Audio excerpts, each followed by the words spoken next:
Hello and welcome to Gilmore's Glorious Gossip, a show dedicated to Critical Role over on the Geek and Sundry Twitch channel. Welcome to everyone joining us live, and don't worry if you can't stay, we will be posting this on Monday. And for those that aren't here yet, let them know. We will be posting this on Monday, so if they came in late, they won't be missing too much. This week only features two amazing artists. The current art is from Lexi Houghton. I hope I said that correctly. Her Twitter is at Captain Lexi Zoe. Zoe being spelled Z-O-E. Later you'll be seeing a piece from a return artist, Mel Eisvogel. I hope I said that correctly, Mel. Please don't get angry with me if I didn't.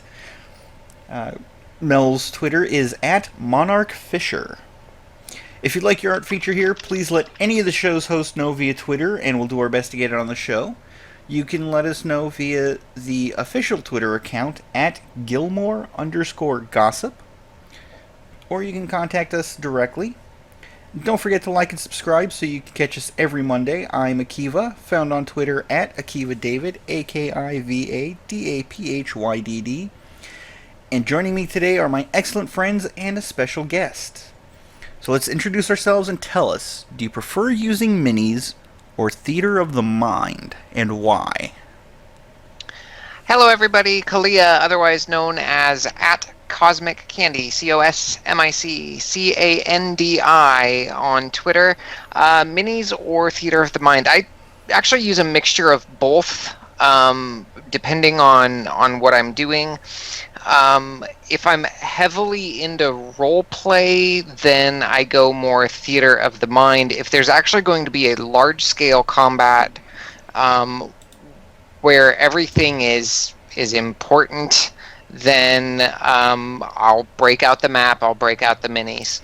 And since most of my games are virtual, we use tokens for that within Fantasy Grounds, so... Indeed, it is sort of difficult to get away from any sort of theater of the mind. But the minis are definitely helpful in your game, Leah. Yeah. Hi guys, I'm Kat or Kitten Smitten G on Twitter, and I would have to agree with Kalia. I have moments when theater of the mind is suits the situation, but when you come into like combat or something complex where you need to know where everyone is, that's when the minis get pulled out and a map gets put down on the table. So yeah, a bit of both. Indeed. And our special guest, Jess. Sorry. Hi, I'm Jess, or at go_JG on Twitter. And I actually just got to play my first in-person game ever, so I got to do the minis got to do a little bit of both, and it was amazing. And yay, Jess! Yay! It was so much fun playing with critters. And I like the minis. Like, I need to see them on the map to keep my head straight. I really can't. Like, especially because, like, for some reason I keep ending up as spellcasters, and I'm like, am I close enough? Can I shoot spells at this person's head? So I like the theater of the mind. I think like what you guys were saying for like the really descriptive parts, but I like the minis or the tokens for knowing where everyone's at. Indeed. I'm sorry. There is a difference between physical minis and like Roll20 and all of that. It's such a difference. Yes and no. I mean, for me, it's a little more subtle. But for me, it really depends on how many players are in the group. If it's only like a 4-person party, I prefer the theater of the mind, simply because it seems to make things go a little quicker. It's more streamlined. Yes. But it gets really hard to keep track of everything when you get into the 6 and 7 player arena, at which point you kind of need the minis in order to keep track of everything. Right, because then the other thing about it too is that you've then got, okay, well, which enemy was it that was attacking me? how many enemies are attacking me, and stuff like that. So getting into combat, it really does help having the minis there, unless it's against a big bad. If it's against a big bad, you can kind of do theater of the mind a lot easier. Yeah, because usually with the big bads, it's the party and the big bad. Maybe a few minions, but the minions don't really last all that long. Right. Now, I mean, I did play in a campaign, or not a campaign. It was a one-shot. It was a charity one-shot last year, and we did all Theater of the Mind's Eye for that. DM had us in roll 20 and stuff, but he was describing everything. He did a very good job of keeping everything straight, with the exception of one instance, and that was when we were trying to cross a rope bridge, and we weren't communicating on the same level. So I was trying to do one thing, and he was like, "Oh, but that's not the way it is." And I was like, "Oh, well, that was the way you described it." And yeah, so Yeah. everything. If we had had minis and a map for that particular section, that would have been a lot better for me. But no complaints. I mean, he still ran a hell of a game. Indeed. So before we jump into things, just two, real quick announcements. The latest issue of Dear Vox Machina is up, and this time around it's Ask Keyleth. And if you guys haven't seen it, the link is down in the description below. It is a little dark for what I expected from Keyleth. Now, I didn't find that it was very dark. I felt that it was sufficiently awkward, though. Oh, it's definitely awkward, but for Keyleth, I expected something a little more lighthearted. And From Keyleth? yeah, no way. From Keyleth. No I way. disagree. Because, I mean, it's very much a gallows humor, so there is definitely a lot of humor there. But I think it was more along the lines of the questions that Marisha chose to answer versus what Keyleth's actual responses were. Do they get to choose their questions, or are they given those? I can't say with 100% certainty. Yeah, because I kind of felt like they were picked for her almost. That would have been a good question for the Q&A. Yeah, Would've yeah, been- it would've- actually, that, Missed my opportunity. Damn. We'll get it for the next one. indeed. And Kat actually found the second announcement here, a Flash game based on our favorite twins. It's so good. However, did I link who made it? I don't know if you linked who made it. However, in the description below is a link to the game itself. There you go. So I'll that just information like should be there when you go into the game. The game itself is called Twinnery. It's based on the old matching game Memory. And you have to match two pieces of critter art by the same artist. One of Vex, one of Vax. And they even included a small little plot hook, almost. I mean, it's not a full story, obviously. Oh, there it is. Okay. But it is a very interesting premise. Also, yeah, I had noticed that right about the time that Kat put it into the Gilmore's Glorious Gossip Skype group that we have. I was just about to post it myself. But I also want to say, happy birthday, Laura Bailey. Happy birthday, Liam O'Brien. We love you. Keep up the good work. I hope you have wonderful birthdays today. Indeed. Now, correct me if I'm wrong, but we're recording this on Saturday the 28th. Didn't they say their birthday was the 29th? Probably. Okay. Because I know I was one of them. I did a happy birthday to them today over Twitter. But either way, for those joining us in the chat, happy birthday to them early. For those watching on a Monday, happy belated birthday to them. Yep. So,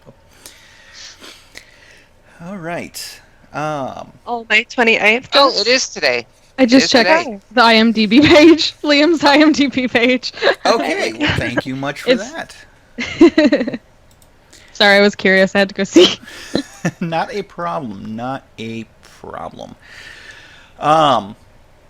We had quite a few comments on the last Gilmore's Glorious Gossip. And the one that I chose for this week, and I apologize to my fellow hosts for not posting this on the notes. But the one I chose from this week is coming from the Paladin Hulk. And he was bringing up, he for one loved the Keyleth speech. Here she is trying to help, but quote-unquote, or quote, making everything worse. Because he is stuck with the Raven Queen. Imagine him trying to quit. Hey, remember when I traded my life for my sister? Yeah, I'm done with that. Best case scenario, the Raven Queen is cool with that, and Vex instantly dies. Worst case, they're both punished. So I love the idea of what Vax might be thinking with Keyleth when Keyleth is done with her speech. Still didn't stop him from making kissy face later that night. Very true. Very true. But, I mean, it does bring up a rather interesting point, and there are other people that agree that it seemed to come across like an ultimatum from Keyleth. Right. So. And it just goes to show that there's so many different critters out there. You know, some people really enjoy speeches like that, and other people kind of walk away from it and go, I don't really understand that. So we're a great group of people, very, very different, and that's why Critical Role is so good. Indeed. It speaks to all of us, yeah. Indeed. Which actually... And I think Keyleth... Go ahead. Sorry, I was just going to say that, Keyleth is awkward and everything she says, she maybe rambles on too long or something like that. So something that she was meant to just, in her mind, was just one small point, ends up coming across like a big, long thing. And yes. And I don't think, what she intends and what ends up being taken from the things she says are often entirely different things. So... Yeah. Which is why she's such an amazing character. Yeah, she's absolutely. So cool. Yeah. Indeed. Which actually kind of leads into the Q&A. So let's go ahead and jump into the episode. I know, I think there were 2 or 3 questions regarding the ships within Vox Machina. Yep. And one in particular focusing on Vax and Keyleth, one focusing specifically on Pike and Scanlan. Pike. And then there were 4. The third one was about who's Pike. Percy and Vax.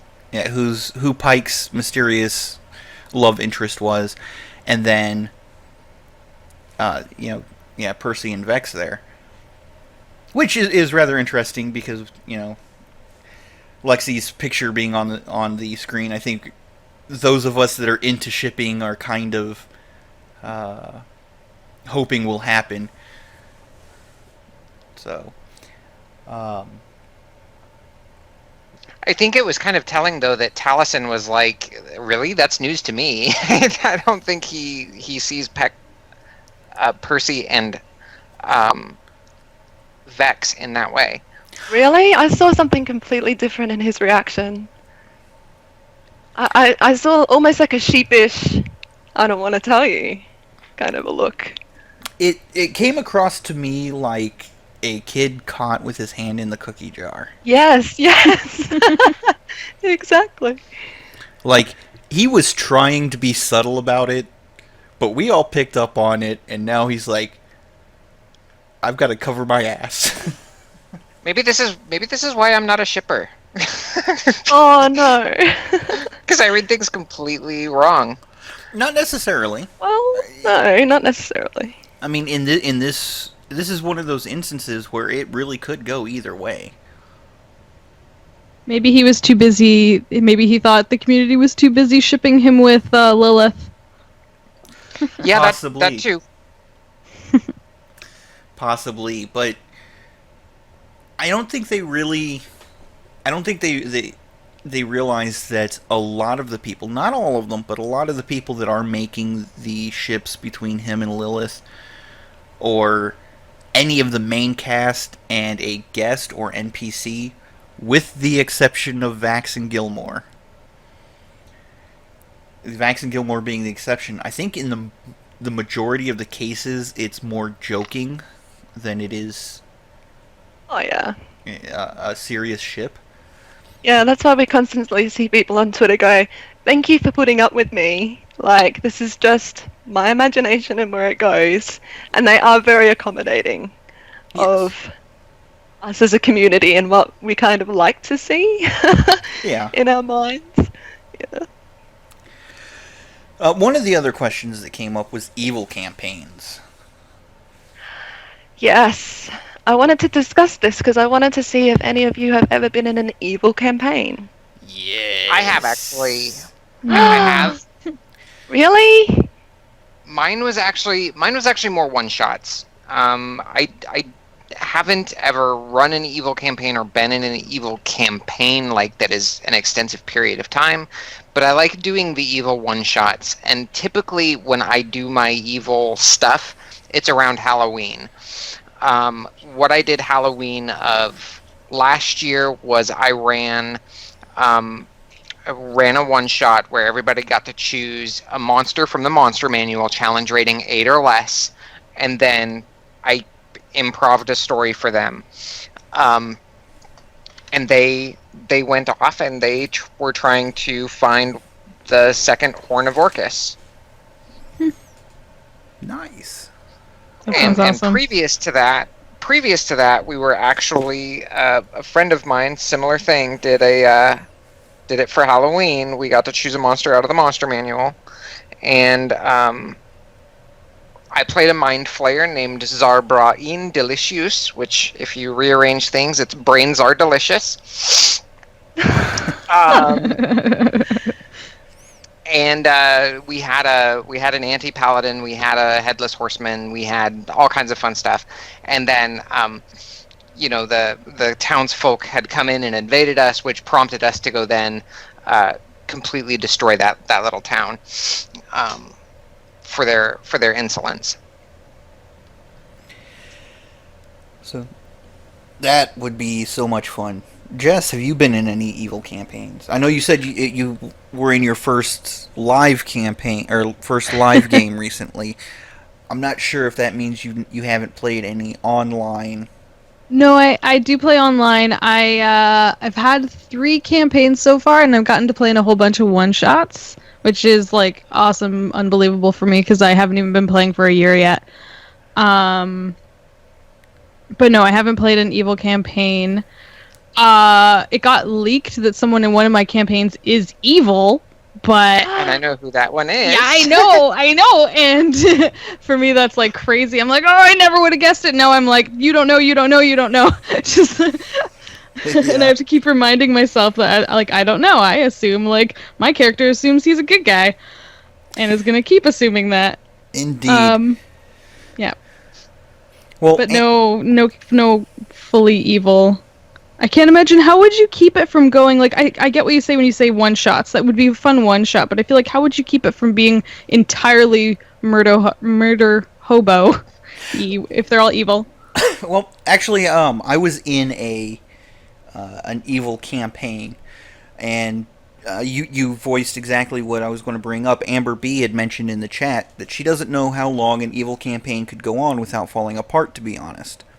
Maybe it's the players I've had or my own difficulty, but after a couple of sessions, they pretty much lost motivation. The key there is that for an evil campaign, it really falls on the DM to herd the cats, as it were. Yep.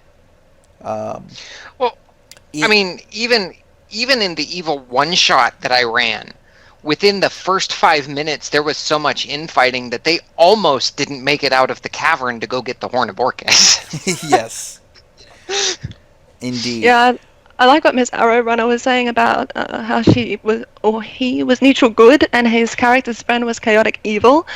I was actually in a campaign where one of the other players was evil, and we all knew about it. So to balance it, we actually had a trigger point for him where one of the other characters, aka myself, was the one person of reason that he would listen to. So I had to kind of keep him in balance, and it was difficult. He ended up actually changing his alignment because it was just, yeah. So, just to illustrate one of the ways that the DM might, put this forward. I played in an evil campaign, which was actually the flip side of a campaign that the DM had run previously. This was back when Ultima Online was one of the bigger MMOs out there.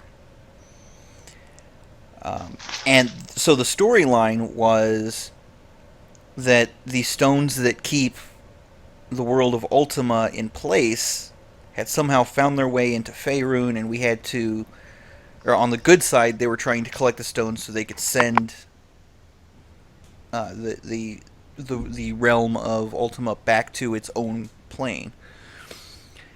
On the evil side, we had to play it as we were directed by our evil deities that we were to get these stones and destroy them, sacrificing them to the evil deities in order to empower them.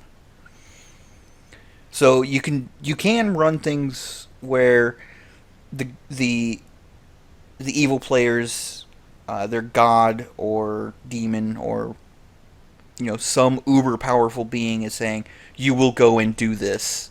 How you do it's up to you, but you're going to work with these people and suck it up. I mean, it comes down to the question, what is evil? Yes. Right. You could do it the another example of a way to do it is the way the Goblin one-shot. Yes, that Mercer perfect. did. Perfect example. These are evil creatures, those goblins that they played. They were all evil. But good and evil, in a sense, can be seen as a point of view. Yep. Obi-Wan said it best. Real quick, one of my players in Desert Winds actually taught me how to play Lawful Evil without realizing that she did. Oh. So I can't say anything else on the subject, because if I do, it gives away the entire plot of Desert Winds. Kalia? But one of my players, yes. You're going to have to stop bringing up stuff from Desert Winds then, because you know my history. I was in the Army for 13 years. I was a military analyst, and I've just put two and two together. So you're going to have to stop doing that unless you want me to... Well, and not only that, but Anne is also in the chat tonight, I noticed. So, yes. So let's move on from that one.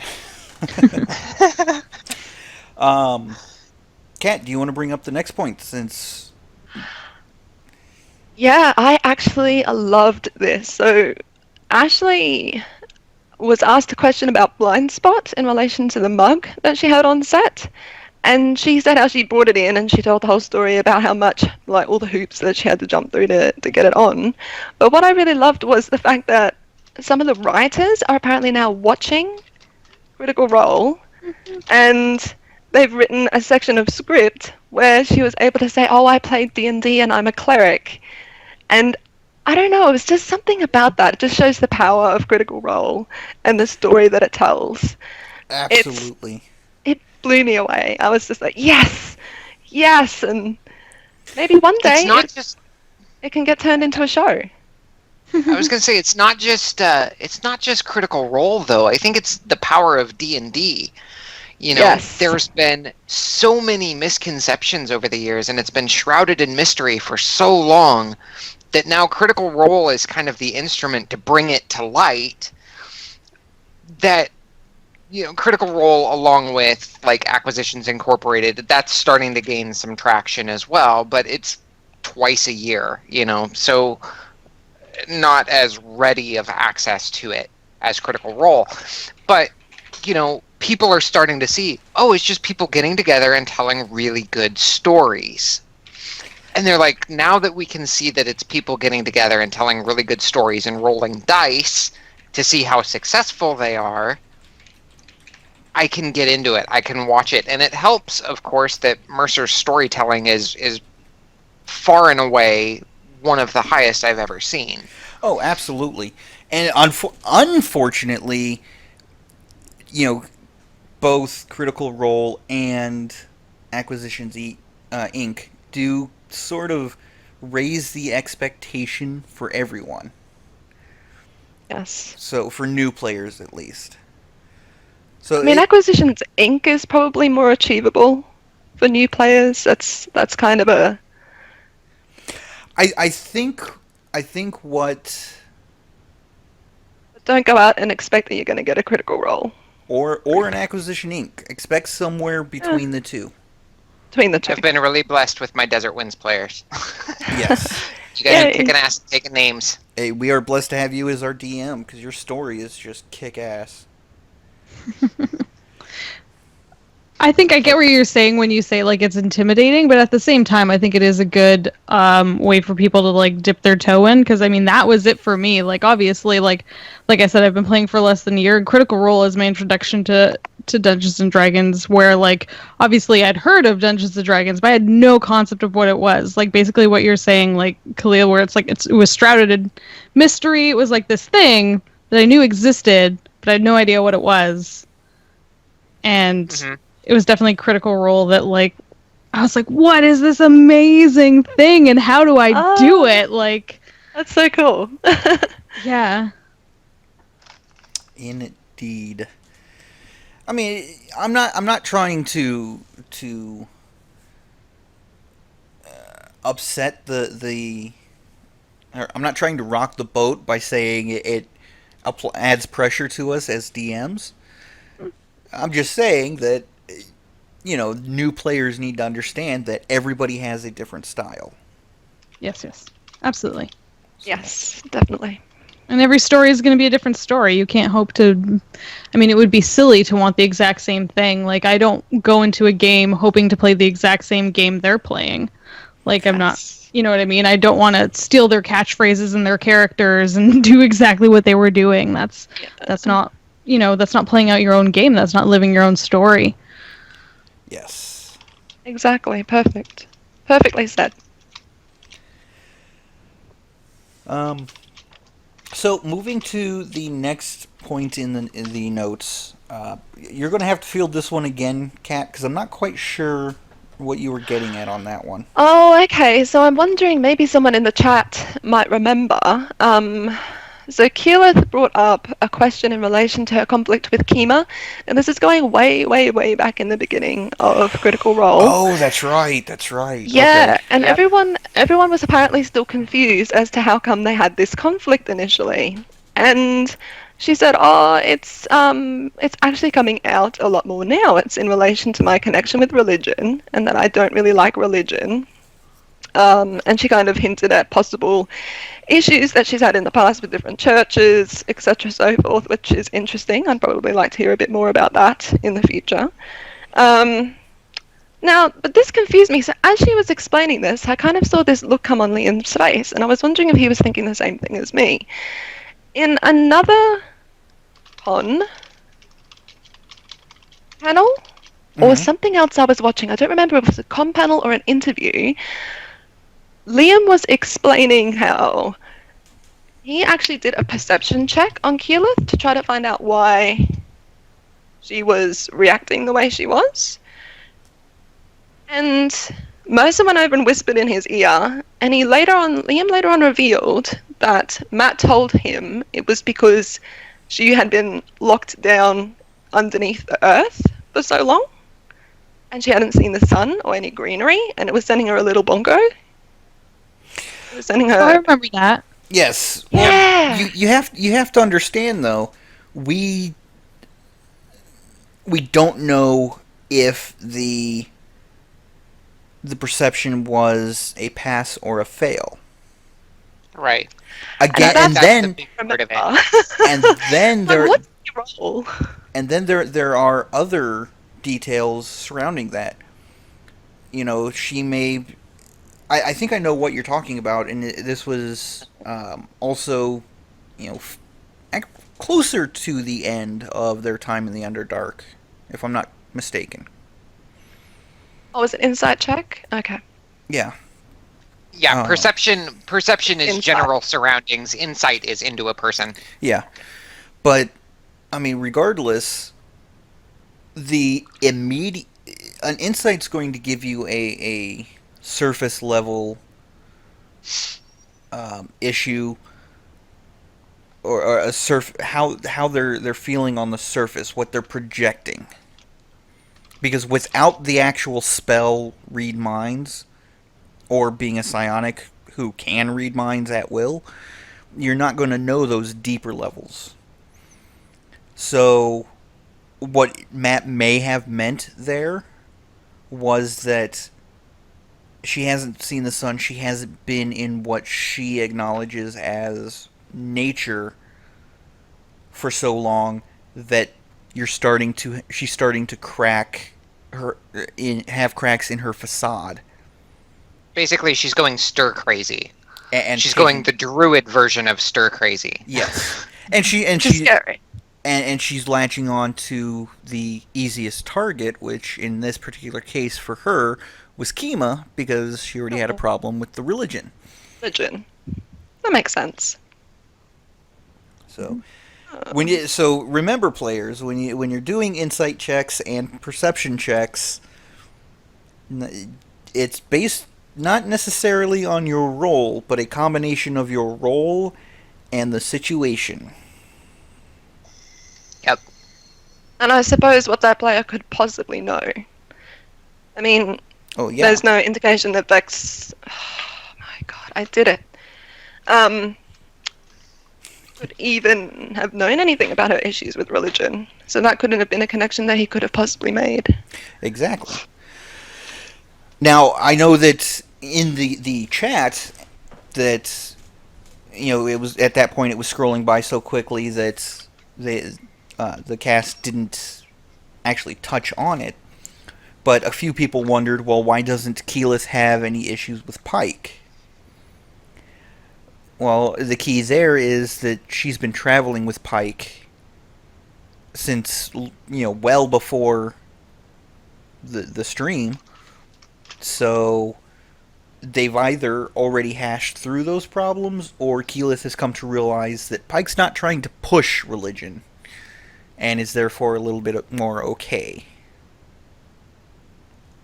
Well, and the other thing too is that, you know, Kima came across as so brash in the very beginning. You know, I mean, they even mentioned this during the QA that Kima is not the most likable person ever.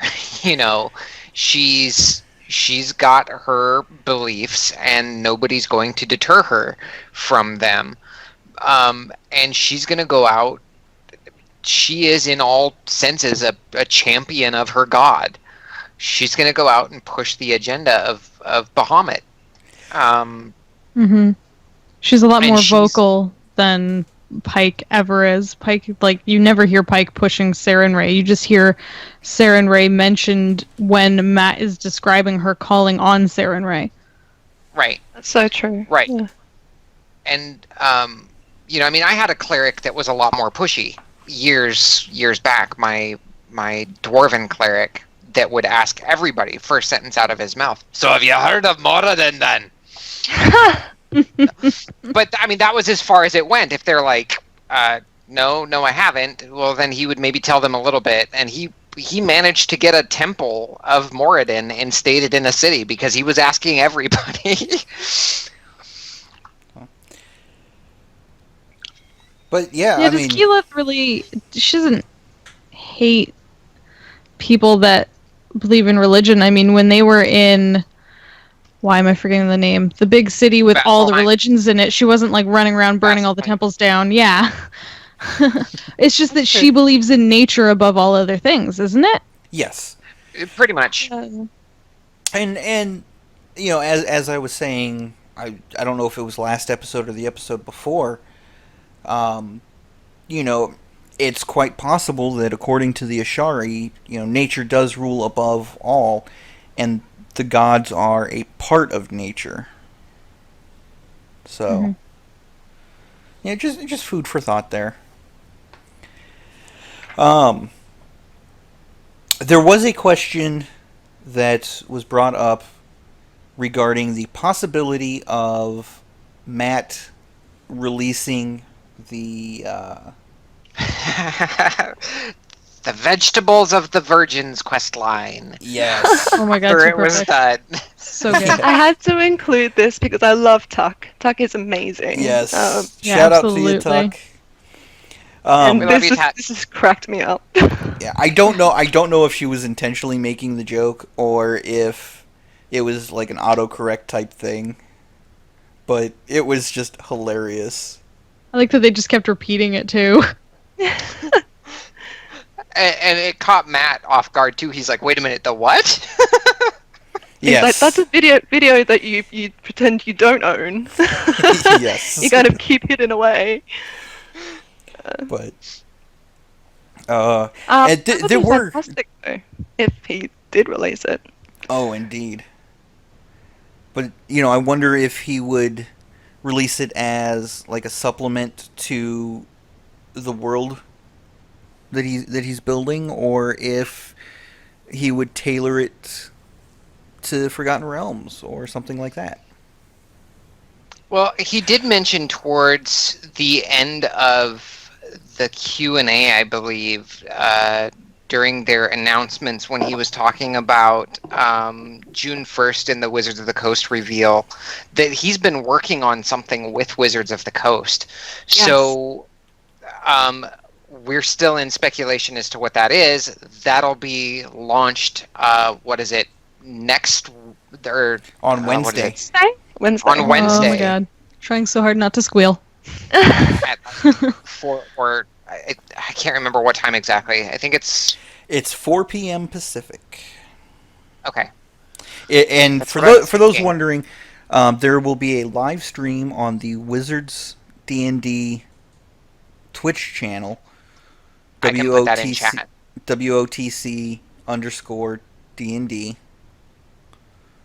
Oh, actually, I can't put that in chat. We'll have to add that to the description. Yes. Because it blocks links. Yes. So actually, I will pull that up now. But yes, it'll be over on the Wizards of the Coast Twitch channel on the first 4 p.m. Wednesday. That's 4 p.m. Pacific time. And it will be Matt Mercer running a game for Chris Perkins, Ashley. somebody else from Wizards, Ashley, and somebody that I've never heard of before. So I it hadn't a heard of a lot comedian? of them, to be honest. It was a comedian, I think. I think have no everybody idea. in the party was. I think everybody in the party was supposed to be comedians of one form or another. Of course. It's going to be fantastic. And Amber actually says that the Vegetables of the Virgins was an in-joke. I have no idea about, but you know she is right afterwards that Townsend made a VeggieTales shout out, and honestly, the Vegetables of the Virgins is something that VeggieTales would actually title one of their shows. So, okay, so Oh, Jonah Ray. I just read that too. I was like, Jonah Ray, that's awesome. Like, I didn't read previously that he was going to be in it, but he's pretty cool. He was on awesome. Tabletop once, I think. I'm looking him up now because I. Oh, yeah. Oh, Yep. yeah. Yep. Oh, fantastic. I can't Yeah, wait. it's pretty funny. It's going to be so good. So there, it is now in the description below for the Wizards Twitch channel.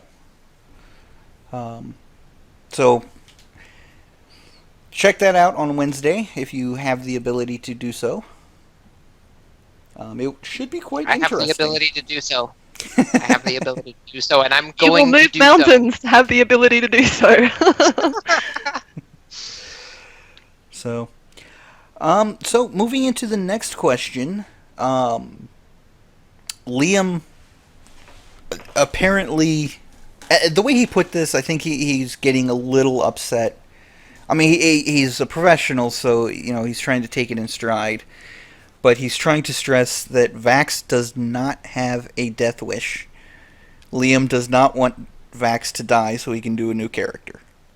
I'm kind of with him with this level of frustration, so I was so happy that he just sat down and said, look guys, enough is enough. People aren't going to stop saying it, though. I know it's not going to stop, but I just like, oh. Well, and we tried to address it here, too. Yes. Because I know right after that episode, what was that, last week, 2 weeks ago, Akiva had actually sent the Twitter question to him. Yeah, it was... Because everyone was freaking out. Everyone was thinking that he was being serious, so we had to get something in writing from him. Well, I think it stems more from a concern that, on whether or not he's enjoying himself. Because that's what D&D really comes down to. Are you, as the player, having fun? That's true. So, but, hopefully this message can get out enough times that Liam stops getting the questions. He's enjoying Vax. Vax is just a dumbass and does dumbass things. Well, and also he seems to just be willing to put himself between danger and his loved ones. And I just think it's unfortunate that people see that as a death wish. Yes. That's true. Right. I mean, Tal'Dorei goes charging into combat without any regard to her own safety at all, because she likes the challenge of the thing. It's a badge of honor for her if she goes, yeah, I took out this big bad guy all by myself. So, does Tal'Dorei have a death wish? No. Yes. She's in it for the challenge. Yes. I love how Liam put it too, how he said that he wanted to be those characters in those epic books that he's read. You want to play D&D to be something more, to be that amazing hero that songs are written about for generations to come. You don't want to be that person who kind of stands in the background and throws firebolts while hiding behind a wall, No one cares about that person, so... Yeah, I agree with you. When he was saying, no one asks, these characters, these famous characters in these books, why they, ran into danger. They were on an adventure. They were doing something important, or they were... And no one bugs them, so why is he getting, Yeah. But see, Well, because so much with it? because D'Artagnan didn't have social media. True, Yeah. but by the same token, there are, in modern times, I'm reading the Hollow series. The protagonist, Rachel Morgan, is often being, running after demons. And I sit there and what, granted the series has come to an end and I'm rereading it for the 15th time. But when it was first coming out, I emailed the author. What the hell? Are you trying to kill your main character? Are you trying to be George R.R. Martin? So it does happen. But, it's not as visible as it is for a TV show in this case, or an internet show. So Amber and Anne are saying, yes, you play to be epic, not an accountant. And Anne, says Vax is Vax'll He fights to protect. Yes. And yeah, Vox Machina is Vax's family. He's gonna die for them. He's putting himself in the way. And I think it's kind of the rogue way. He's creating a distraction and an opening at his own detriment on occasion. A lot. More than an occasion, but... Yeah, I think you said he's willing to die for them. It doesn't mean he wants to die. True. Yes. And the word. In this case, Vax is playing what's known as a frontline rogue, where he's trying to be the distraction, and most people are used to midline or backline rogues where they take advantage of Oh, distractions. we saw a different Vax in the battle. Well, yeah. Which we'll get to. Yeah, we'll get to that. We saw a traditional rogue during the battle. Yes. More traditional. But moving into the next question, there was a question asking, what was in the letter, or something along those lines that Scanlan had given to Pike, and instead of answering the question, the cast went into addressing the spoiler mentality. Right. It's not going to stop the questions. I know it, and it kind of feels futile to say this and agree with them, but there are certain times where I will ask the question along with everybody else because I'm not sure if it's meant as a question, but the cast has basically said, or if it's meant as a secret, but the cast has said they're not going to share the secret stuff until it's time to share the secret stuff. Yeah. I mean, it's really okay. So here's the thing: if the cast shared the secret stuff like right off the bat, We'd be pissed. Gilmore's glorious gossip wouldn't exist. Because we're all about the speculation. We're all about, well, what do they mean by that? And we feed off of it. And I, for one, do enjoy the secrets. Yes. I can fill in the gaps between what Scanlan wrote to Pike and seeing her reaction. I could see that it was very touching. I could see that it was very sentimental, that it was very heartfelt. I can put in my own head what happened there.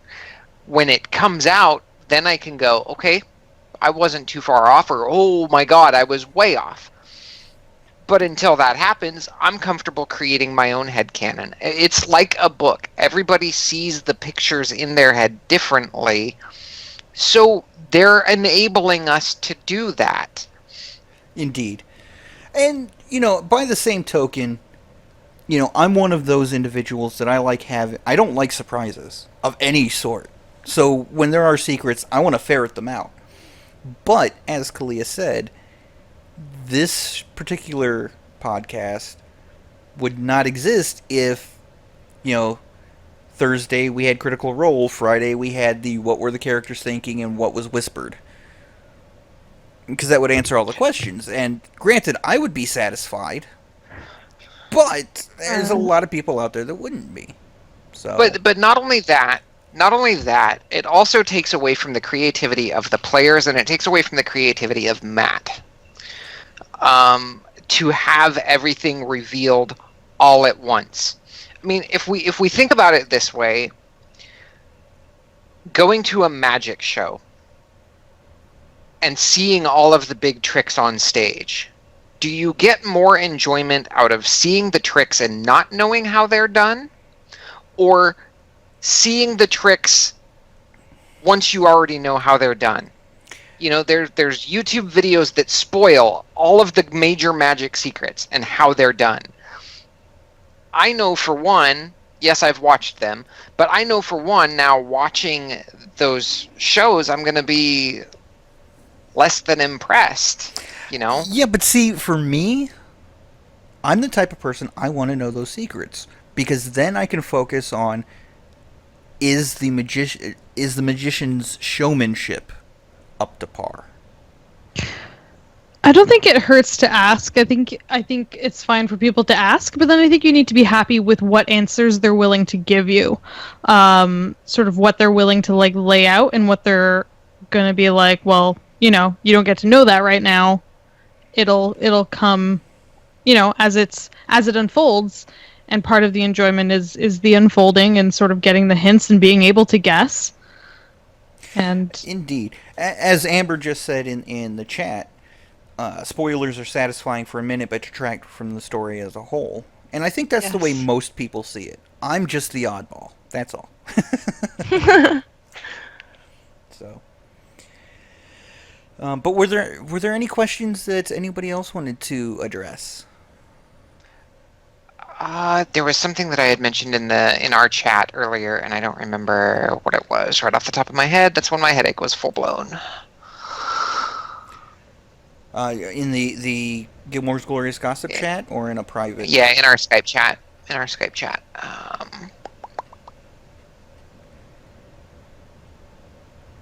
Oh, Matt's ruling on Dimension Door. Yeah. So Matt brought up during the Q&A. Nobody had asked him the question, I don't believe, or he addressed it outright because he had received so many questions about it. And his ruling on Dimension Door was, we've talked about it before, rules as written, rules as intended, and rules as fun. So he made the rules as fun decision for Dimension Door. He knew that Dimension Door, yes, encountering matter that's solid and whatnot would spit them out, they would take damage, etc. But in that time, he decided that a dragon was a large enough creature and that a gnome and a shrunken half-elf were small enough that they would be able to find spaces within the dragon to fit and not be occupying the same matter or space as the dragon. And he let it slide. And I really liked that answer from him. It made a lot of sense. And I think I'm of the opinion that I probably would have allowed that Dimension Door to happen as well. Yeah, me too. I was surprised it was brought up, actually. I didn't realize it was a question. Well, we talked about it. I don't think it was an actual... As in, like, that Matt was receiving so many queries in relation to it? Well, this goes back to something that he had said, or that they had said earlier. One of the questions they received was, when will there be a hashtag your fun is wrong? I think there are a lot of rules lawyers out there. Yeah, that poor guy. Yeah. And I have to agree when he said that, your fun is wrong is not in the spirit of the game. Critical Role. Whether Critical Role or D&D in general. There's Go ahead. No, I was just gonna say in the D&D books and the disclaimers, it's like these are just guidelines. You do you, basically, right? In a lot of the ways, just like it's a baseline, it's a story, it's a set of rules that you can take and then sort of just expand upon. And like we've already seen that Matt is absolutely excellent on knowing what to keep and what to sort of allow to stretch a little bit.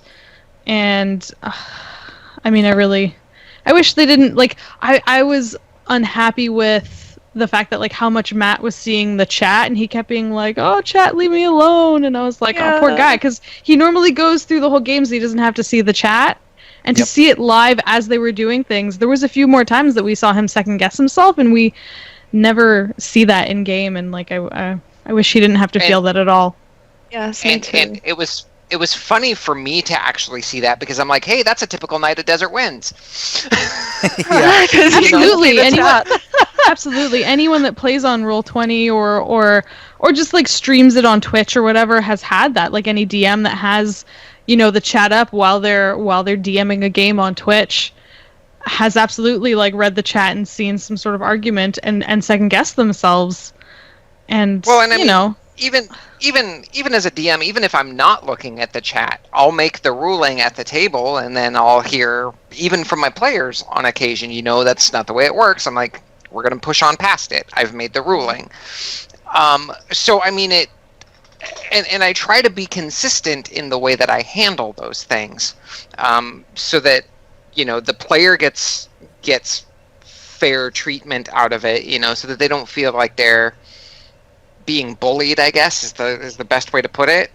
That they're not put into a circumstance where, I have no control over this, unless that's the intention.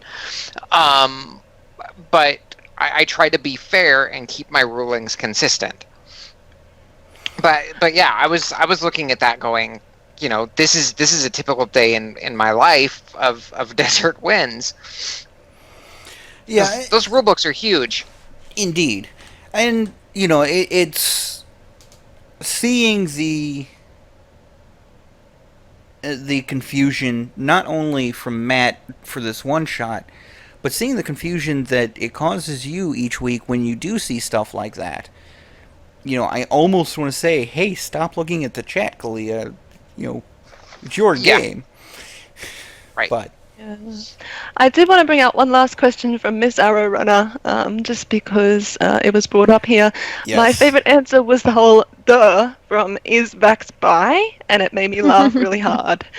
Yeah. Me too. Absolutely. Me too. I thought that was perfect. Dealt with, done, said, move on. Well, I also like how they expanded on going into, again, as Miss Arrow Runner brings up, the talk about the LGBTAQ plus plethora. Right. Etc. So forth. Onwards. Yes. The acronym that keeps growing. Yes. But it's, I think Matt said it best. Yes, it's great to have this representation, but don't make the character only about that representation. Not even no real person in the world is solely that representation. Yes. Make it organic. It's similar to how Marisha said, like, female isn't, gender isn't a personality trait. Like, sexuality isn't a personality trait. It's part of who they are. It's a background thing. Exactly. And if your game does focus on that, well, great. Like we keep saying, you do you, and make sure that you do remember that D&D is meant to be an inclusive game. Yep.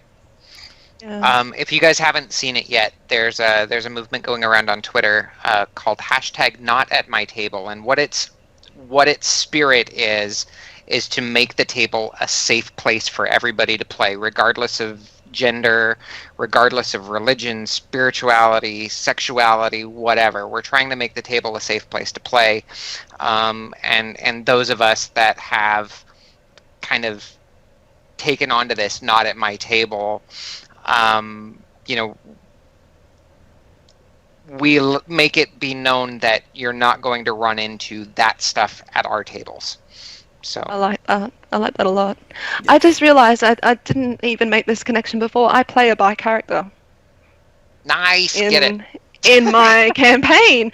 This is how little it means to me, though. I just thought of it just now. We were talking about it. I'm like, hey, Rin's bi. We've. Wow. Okay. At the same time, it's not just who she is. It's not necessarily that it means that little to you. It's that right, as in it's normal to you. It's so normal to you that it's not.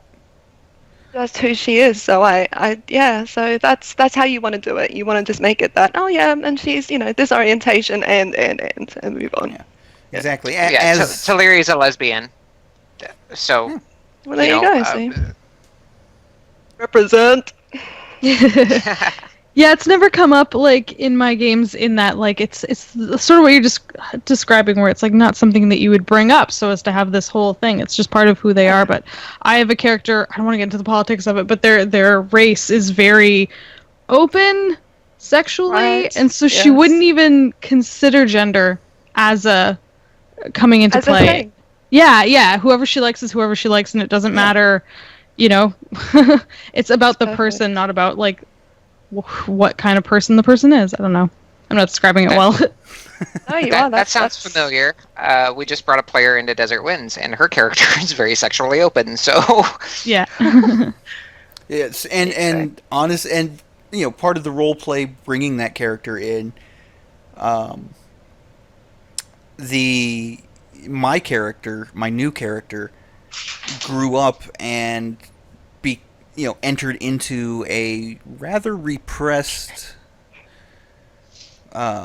sexually repressed society because that's where life took him, and he's been learning things on the side in order to try to get out of that.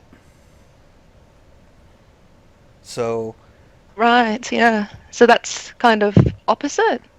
Yeah, I mean it is, but at the same time, it's meant as a, for lack of a better term, a vehicle to show that with an open mind, anything is possible. So he came from a more closed-minded background, and he's making the effort to open his mind?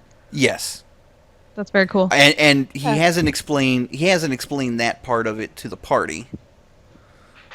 But See, and that's what I like, though, is that that none of the characters are actively making the effort to explain what is happening with their mindset. It just is happening and it is playing out, and I think that's what's more important. Yes. Than having to explain word for word what is happening. Indeed. But I think that should bring us into the battle. Yep. And I don't have too many points on the battle. To slow things down, so we'll just do a real quick character by character thought process, I believe. So we'll start with Vax, because Liam was sitting closest to Matt. How did you guys think he did? Not necessarily because, spoiler warning for anybody who didn't stay long enough to see the outcome. But he may have lost, but how do you guys think he did overall? I think he was definitely in the final running. He made that one mistake, though, and Keyleth capitalized on it. Yep. But, I mean, he was doing what rogues do well. He was moving around. He was getting hidden. He was striking out from the shadows so that he could do his sneak attack damage. And he was whittling down the numbers into his favor. And Liam kept saying throughout the battle, "This is all I've got. This is all I've got. You've got gods and beast shapes and this and this. I've got hiding. Yeah. This is all I've got." But he hides so well. Yes, he does. He kept disappearing. They had no idea. They're like, he's in this general-ish area. This quarter of the map. He could be anywhere in there. Did you see the reenactment thing that Liam posted? Oh, The map with him drawing. He drew it out. No, I missed that. I did not see that. Jump on Liam's Twitter. He's actually got a picture of the map, and he's drawn in red pen everywhere that the backs kind of just went boom, boom all over the map. Funny. It's so funny. Oh, So funny. everybody has to go see it. But yeah, Yep, I mean, we're looking now. he really did play that rogue to a T. Trying to take advantage of distractions and that sort of thing. I still say that had he played a monk rogue, he might have lasted a little bit longer. Simply because You're biased, though. You're biased. I am biased. I admit I am biased. But having the key points, having the movement or the monk movement, he wouldn't have needed the haste. Even if he had taken the mobile feat, mobile gives you an extra 10 feet of We're movement. going to have to fight and- with Kalia over this. Yeah. Even if he had taken the mobile feat, which gives him 10 feet of movement, and then as long as he makes a melee attack in a round, he doesn't have to hit with it, he just has to make the attack, then he gets basically the disengage action for free. It's not even a melee attack, it's just an attack. It can be a ranged attack. Okay. See, this is me and my reading of the rules and getting lawyered. Well, it's okay though. Yeah, but we're not in a game. Clarification and benefit. We're not in a game, and we're trying to explain the vanilla things. But anything? I think he else? did really well. Yeah, I I agree. think he did really well. Yeah. Okay, so I just All I found know- the picture. That's awesome. Yeah. Yeah. Everybody was so annoyed with how he kept, just disappearing and running. But Yeah. that's what a rogue does. He only made that, and he called it out immediately. He's like, oh, I forgot, that she had just said, if he attacks, I will use Blight on him, Right. And apparently she texted him and told him that she was not going to use Blight on him that day. Yes. But of What? course... Then at the end? What? But, yeah, earlier She's like, that don't day... worry, I won't use blight on you next minute. And, of course, what did he do? He set his Death Ward armor... It's a necrotic.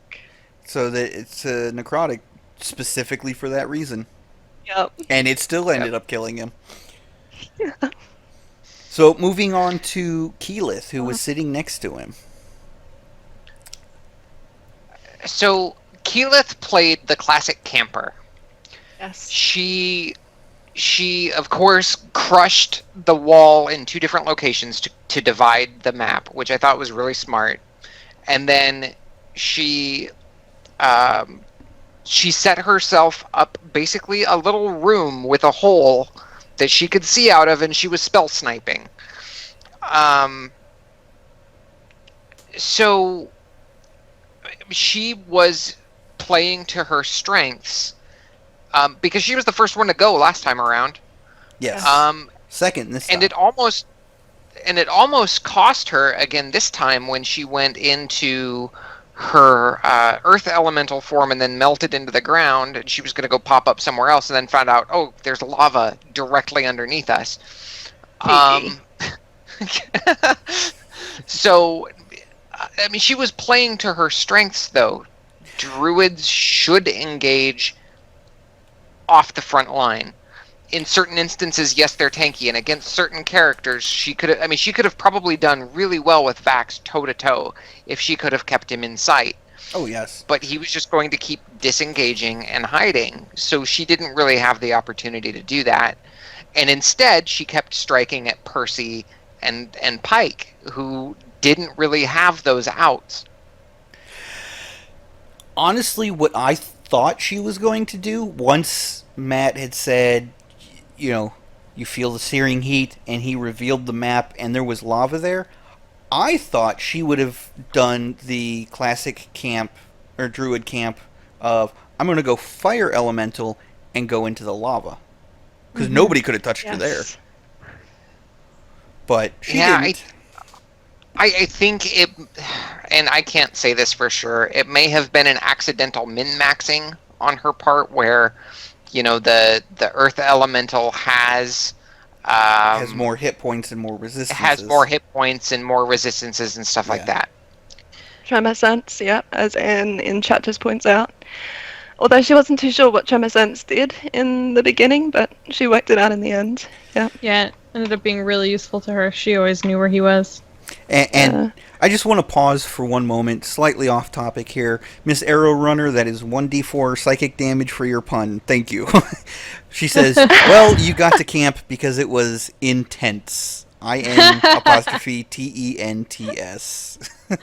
Finger guns. Oh my lord. Too good. Push push. So, Pew pew. but Yeah, she did forget to bring her fairy fire, which, number 1 against rogues, definitely. Wow. When Matt mentioned it, I was like, is he giving her that? I was like, I know, he was being so helpful. by the same token, though, you know, once she said, yeah, I didn't prepare it, he was like, well, too bad for you.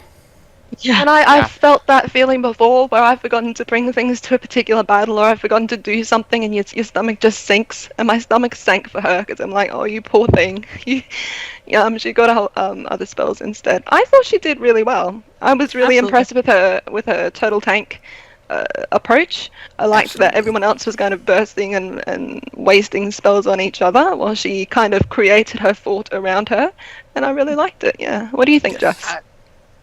yeah, no, exactly what you're describing. Like, she went down first in the last match because she went like bird and she flew up and they just like shot her down or something like that. And she didn't have fly or something. It was horrible. Poor thing. That was horrible. And I'm actually curious. As a fire elemental, she could have gone into the lava. Like, that's confirmed. She absolutely could have. Yeah. Okay, because I feel like there's this mix between it being an earth and a fire thing. Like, it's lava. It's literally part earth, part fire. So, for a fire elemental, going into lava is like a human going into water. They can't stay there because they still need to breathe, but it's not going to hurt them. That's I mean, so to be fair, she didn't know that there was lava underneath the rock. No, she didn't. To be honest, so she But- probably thought, I'll just, do this one. It's got more hit points, and I'll be able to do sink into the earth just like I could sink into lava. But then Matt pulled that Yep. trick on her, and I'm like, yeah, that's good. But yeah, I mean, she could have gone diving into that huge pool in the middle as a fire elemental. I see her go diving in swan dive style and then turning into fire elemental like partway into her dive. But yeah, I mean, she could have gone into that big pool in the center, and then she could have just laid siege with fireballs or something to that. The other thing is, if a character is within 5 feet of you as a fire elemental, you have a fire aura. Yep. And they start taking fire damage. So that would have really helped protect her against Vax when he would get close, because then he would catch fire, and that would probably bring in awareness. I don't know how Matt would have ruled that, but for me as a DM, that would have ruined the surprise when she hears a fireball flare up behind her, because now Vax is taking fire damage. Yes. Now, one good thing that came from her using the Earth Elemental, as Anne pointed out in the chat, the tremor sense. Yep. Absolutely. Yep. It didn't matter whatsoever that Vax was hiding. She had a good idea where he was. Not That was really good. pinpoint accuracy, but To a degree, And- yeah. Yeah, and there's going to be pros and cons to matter what you do, and it's easy to look back on a situation and go, oh, Yes. well, she should have done this. But at the Yeah, time, like, hindsight's especially as a 20/20. druid, like we're describing, like she has to repick her spells every time, like, right? She has to look and be like, okay, what is going to Yep. be useful to me right now? And it's so hard when you like look back and you're like, oh, that would have been so good, but like, how do you know? Like, there's no way to know ahead of time that the fairy fire was what she needed or whatnot. 100%, and I really loved how she kind of addressed that a little bit in the Q&A too, just flipping back to that, and she said, I've got so many spells, and I saw someone in chat say, oh, you don't have that many spells, stop complaining, and I just cracked up. I'm like, she has access to are you kidding? Have you ever Yeah. played a druid before? Like, Yeah. Yep. my And God. it's not like like exactly what you're describing. It's not like some other spell classes where once you have your spells, you learn them really well and you keep them. Like, you can switch them up every time you long rest. Yeah. And so Oh, yeah. how So- do you choose? it's like, so druids and clerics both get Yes. access when they gain access to, oh, now I can cast level 4 spells. They immediately have access to every single level 4 spell. Well, yeah. And they have to choose, okay, I'm going to prepare this one and this one. So, it's an immediate choice, not On the a... fly, in the middle of Yeah. the game. It's not, Yeah, and it's not like with a wizard where, oh, I can add 2 spells to my spell book at this level, and I can prepare 2 spells, so there we go, automatically prepared. Yep. And I don't know, so- all those people that like complain in chat, I'm like, whoa, that you have a photographic memory? That's amazing. That's great for you, dude. But like Yeah. the rest of us don't. So you go off and do things with your life where you can have spells memorized, but other people are gonna need to read the book, okay? Yes. Yeah. All right, yeah. so I 100%. looked up fire elemental, and they don't actually have a fire aura. I was thinking of the salamanders and fire snakes that I wasn't that do sure have what a that fire was. aura. Yeah. It's fire snakes, fire snakes and salamanders that have the fire aura. Fire elemental, if they take a melee attack, if they are hit with a melee attack, then that creature takes Takes fire fire. damage. Yeah, they have fire burst. But, So against a rogue, that would have still been good. yeah. So- One other thing I want to say real quick too, and I posted this on Twitter while I was live tweeting. When Keyleth cast Firestorm and she picked out her 10 cubes, it reminded me of Bill and Ted's Bogus Journey, the second one, where Bill and Ted are playing Battleship against Death. Yes. and she hits Pike and it was like, you sunk my battleship. I love that. Yep. So, let's go ahead and move into Percy, who got the short end of the stick and was the first one out. Oh, poor Percy. Yep, like I said earlier, he brought a gun to a knife and magic fight, and it didn't bode so well for him. I mean, I don't think there was really anything he could have done against any of the others, except roll better. Yeah, Yeah. he had some bad rolls. Didn't both his guns jam? Yes. Yes, and one of them Youch. broke. One of them Youch. broke twice with the lucky feet. Ugh. And Anne had said earlier that she found out why he was rolling so poorly. All of his nat 20s went into her game. Into her whatnot. Lucky you is all I'm going to say. Lucky you. Yes. Share that around. But I have to be honest. Percy may be a fighter, but I really did not see him lasting long in this fight. I didn't either. No. That's why I'm saying he brought a gun to a knife and magic fight. He does a crap ton of damage, but he really needs that front line. Yes, Yep. he is not the frontline fighter. He's the mid and long range fighter. Yeah. So And true, poor eyesight as well, being a human. yes, that really hurt him with the location for the combat. Where it was. So moving into the winner of the fight, Pike. Pike. Now, I guess this was my daughter's pick. I didn't really go beforehand and say, I'm going to pick the winner. I didn't do that. But my daughter was pulling for Pike. And thinking on it, I was worried about Pike's damage output. She had the gloves of ogres, or the gauntlets of ogres power. So that ups her strength. If she's doing melee attacks, she's going to do a lot of damage, but I didn't know what damaging spells she had. So I was really worried about her damage output, but she played it masterfully. She healed herself when she needed to, and she saved her big spells for last. Oh yeah. Can we just talk about the type of spells that she brought to this fight, though? Go ahead. Yeah, sure. Go ahead. So I didn't write any notes for this because my weekend's been crazy. But they were quite. So she had the one that was an insect storm plague, and she had another one. She had inflict wounds. Inflict wounds. Inflict wounds. They were just all real evil and dark. I'm like, I love this. Yes. I love this Pike. Like, can we have this Pike? Is this something that we can have? I don't know. It's possible for maybe sometime in the future, but the regular Pike is focused on redemption and healing, and this was her chance to let loose and just have fun. You monster! I know.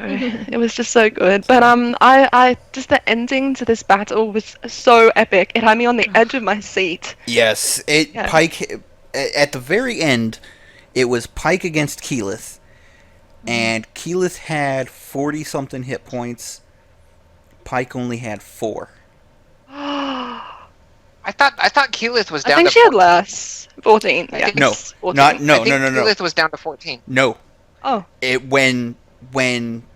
so what happened was, so Pike had gotten vine whipped or vine pulled or whatever it's called, grasping vined into the lava. She got out and she was down to 4 hit points. 4 hit points, right? She then shoved Keyleth, who had 44, into the wall of lava because they were at a standoff for so long that Matt had started pulling in the things. And when she pushed Keyleth into the lava with her action, she took 30-something hit points of damage. And in the same turn, because she had not cast a spell yet, she was able to cast a high-level spell because she took the 30 hit points, she was down to less than 20. Pike cast Divine Word. Which is a bonus action. That's the reason she was able to do it. It's a bonus It's a action. bonus action spell, and because Keyleth at that point had dropped below 20, instant death. No What? save. That's so good. Nothing. I like that Matt read it out. He read it out. He's like, "Oh, if they have this much HP left, then then they They're deafened. Yeah, You like they're his deafened, laugh? and then so on and so. Sorry. His little evil laugh as he was Oh, reading it. he was so happy. He was Yeah. like, he was so excited as he was reading it, and I was like, "This is amazing." I love That's so good. he's like spelling it out word for word to Marisha. So after she took the 30-something, I think she was at 14. I think Yes. that's where I was arriving at. Yes. I was starting at the top of Pike's turn, and yeah, the 14 came in the middle of Pike's turn. And it was such a good thing that she used that shove action too. You know, a lot of Yes. players get caught up in what spells can I use? What spells can I use? There's so many other just actions that you can utilize within your action. Yep. If you like, Yeah. dodge stance and shove and all these different things. If you use them Disengage. correctly, Yeah. disengage is Hide. actually an action, and a lot of people don't use that. It's easy to forget. It's easy to forget. Yeah, so that was so perfectly played. So perfectly played. Yes. Because at first she was So- thinking of doing command. Because at first she was like, I'm gonna command her to jump into the lava, and he was like, it's one word. So how are you And- gonna word that? Well, not only that, but you cannot command a creature to harm itself. That's true. And I knew as soon as she said command, I'm like, not going to work. Not going Mhm. to work. It was good thinking though. So yeah, the shove into the lava, the pool that was, because by now the walls had broken and they were starting to get cornered or like pulled in towards the center of the arena, the map. Yes. So I mean that was a great action by Pike. Shove her in, do the damage. Oh, by the way, divine words, you're dead now. Mm-hmm. And see, how do you want to do this? Oh, yeah. Oh my god. I pet her Shoved her hair. in. I put my hands She, like, across her strokes her face and I hair. go, Keyleth, I'm sorry, but I have to kill you now. Oh, it was so See- good. The thing was though, she never actually said a divine word. True, but by the same token, I think I know what her divine word would have been. Monster. monster. Yes. But Monster. by the same token, she did speak, so it's just sort of in there. So now Well, we yeah. have two clerics that have won our last battle royale. Yes. That's true. And Ew. Clerics are I saw a tweet go out that and this was actually Will Friedle that posted this, and I don't have the exact tweet in front of me, but he said, so the internet's telling me that Pike and Vash or Cash need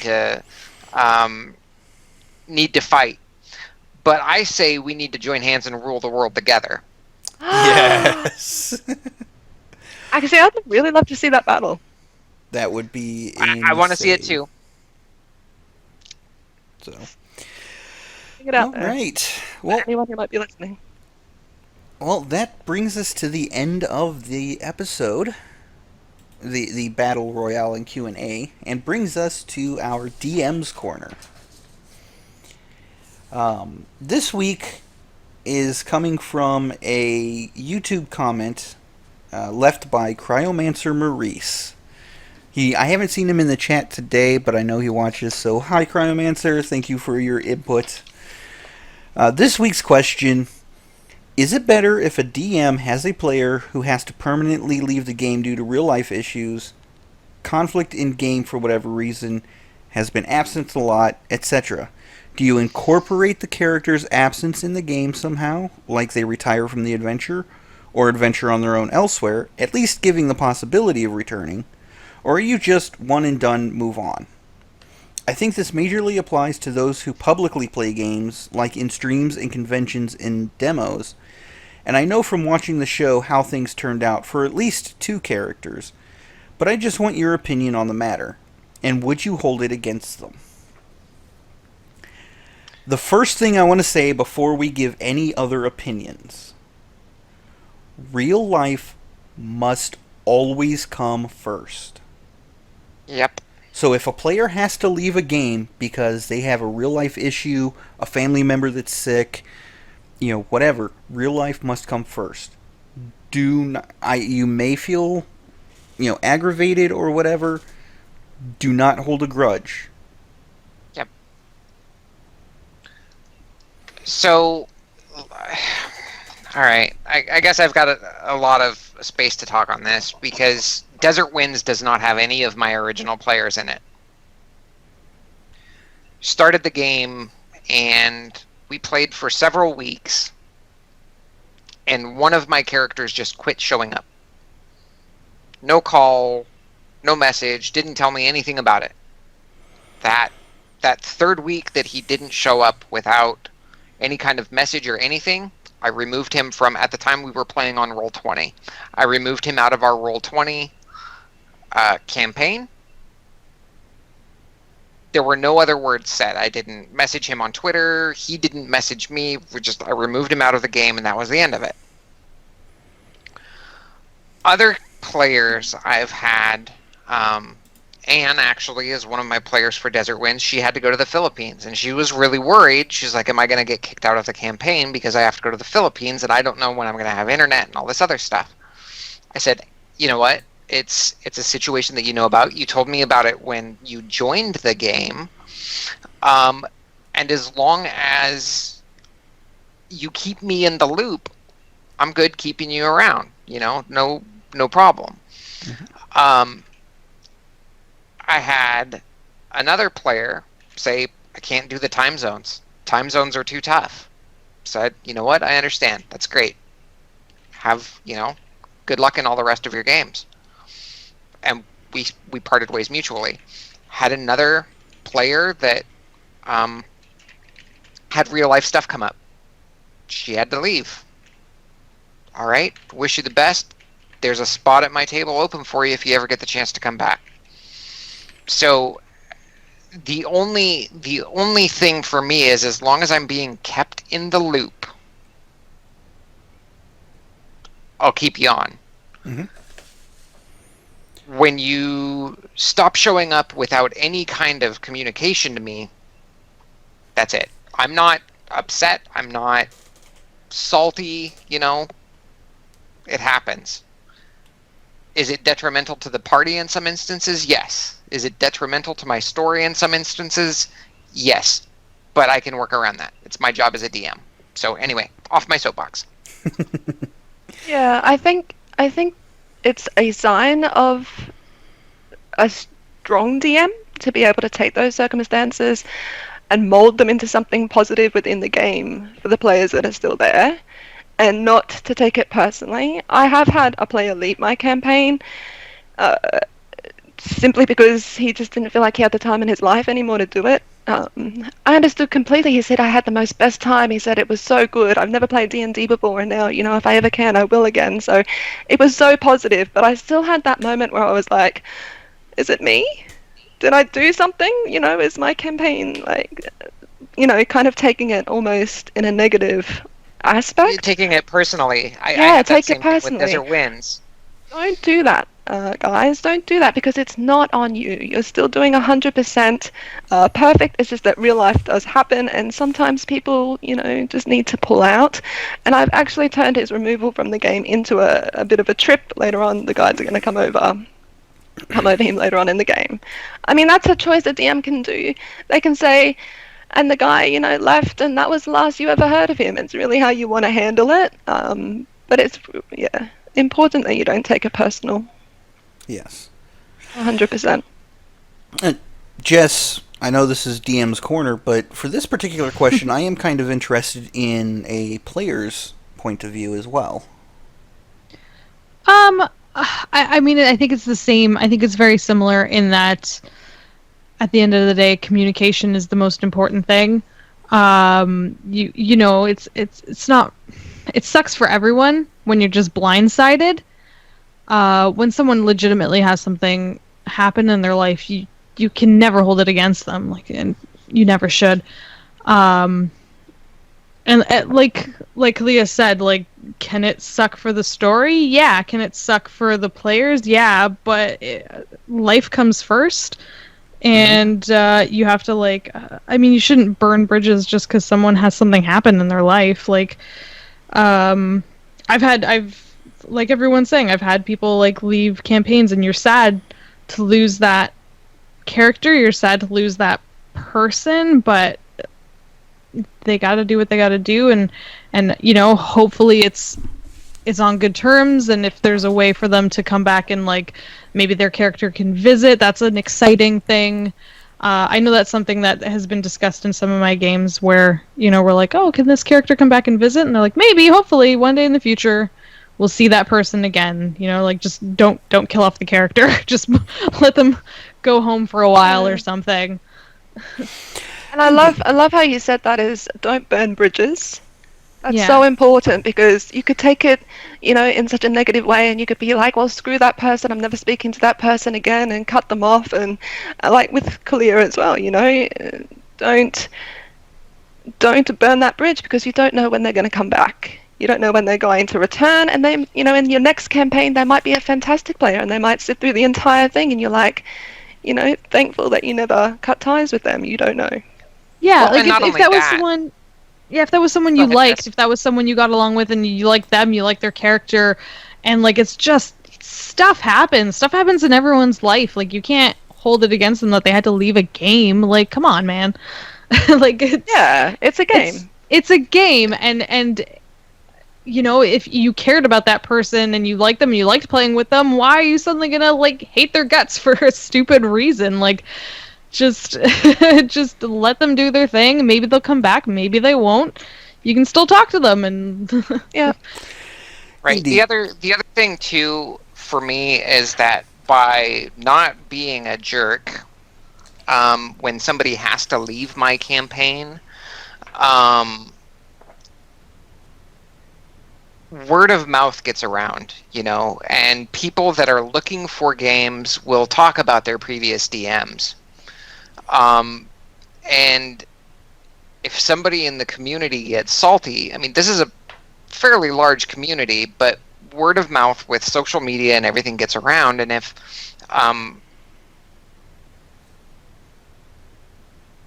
you get a bad reputation as a DM, you're not going to have players. Indeed. For me, it really comes down to how the player leaves. mm-hmm. If, you know, like Kalia said, you know, they're not able to make, you know, 3-4 sessions in a row.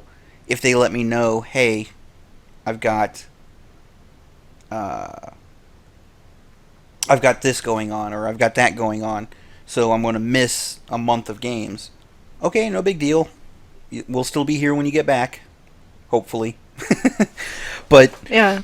But if they just suddenly disappear, for me it's a 3 strikes and their character is out. If they throw and if I hope you guys will pardon the term, if they throw a bitch fit and, you know, whether it's because they left and are trying to come back, or if it's because, you know, they don't like the way the game is being run and they want to change the game, then I'll kill off their character and shove them out the door. See, now, as a player too, I was playing in a campaign a while back, and my play style and the DM's style did not mesh. So behind the scenes, I talked to the DM and said, "Look, I'm not happy in this campaign. We have 2 completely different styles, and I'm not feeling it. So this is going to be my last week playing the game, or next week will be my last week playing the game." And, you know, I wrote up a note for the other players so that they knew what happened to my character, and basically my character went walking off into the sunset to face the Underdark on his own. That was what happened. I did not want to cause drama in the game. I did not want to cause drama for the DM. I detest drama. Yes. But I knew that by me staying there, it could have gotten to the drama point, and so I removed myself from the situation. That's good. That's strong. I think in a campaign that I left one time, it was my druids campaign. They turned me into a goat, and apparently I'm wandering through the forest as a goat, trying to find the ultimate acorn, or some kind of weird ass mission. And They turned me into a goat. Yeah, they said just in case you ever want to return. Yeah. And I said, "Oh, that's really cute. I like it." So, Kat, my other question is now then, do you have Goat Simulator? Oh no. But those are all very good points, and Cryomancer Maurice, I hope we answered your question. I hope so too. If you have any more questions, just get us though. You know where to find us. Indeed, if anybody has a question for the DM's Corner, feel free to let us know in the comments, via Twitter, however you want to do. We will, if we get enough interest, or it is an answer that's going to take a long amount of time to answer, we'll put it here. Regardless, we will do our best to try to answer your questions. If they can be answered quickly, we'll send you a note via Twitter. So don't hesitate to send us your questions. But I think that will wrap up the episode. If you enjoyed the episode, click that like button and subscribe to catch us each and every week. Send in any of your D&D questions to us using the hashtag DM's Corner. And if you want to submit art, please contact us via Twitter, either through the official @Gilmore_gossip, or you can contact us directly. I'm @Akiva David, AKIVADAPHYDD. I'm Kalia, Cosmic Candy, @COSMICCANDI. And I am Kat @KittenSmittenG on Twitter. We hope you enjoyed, and until next week, kick back, relax, and enjoy your games. May all your hits be crits. Have a nat 20 day.